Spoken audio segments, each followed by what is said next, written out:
How well have you been able to anticipate what is success, however you define success?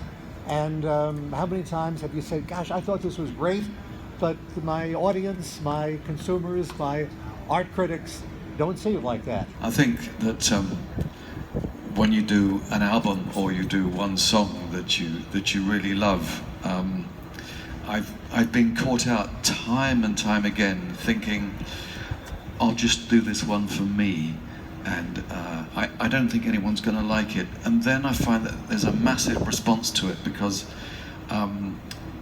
my relationship with it has been completely honest. So I keep getting reminded not to be cynical and to realize that what's most personal is most universal. Otherwise, you're dealing with the idea of writing from the inside out, as it were. The idea of, oh, I think people might like this. This could be a like me song. This is a formula song. This will go down well with FM and all that. But for years I've avoided that.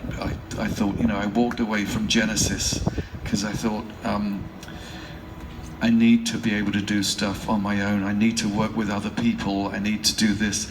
I don't want to be pensioned off with this idea of success. And people would say, well, why would you walk away from that? Unfortunately, I wasn't allowed to continue to do solo work when I was a member of the band. Bands can become very controlling and very possessive. But my allegiance has to be to music itself. And so been off on lots of glorious musical adventures with wonderful, wonderful people, and that continues on.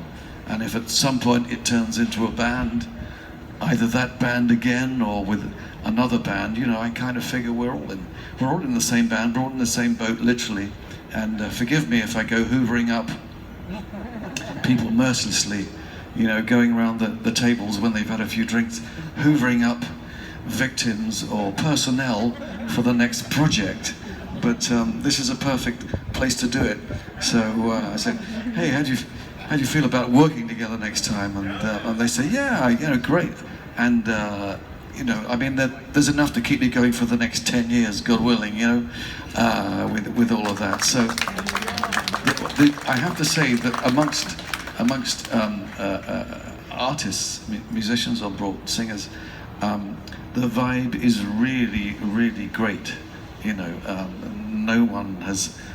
No one's been too big time to talk to anyone else, and that's refreshing as well. You know what I mean? It's I think it's a great leveler. So the reason I think I come back time and time again and do these boat things. Never done On the Blue before, but Cruise to the Edge we've done a few times, and it's always been such a great vibe.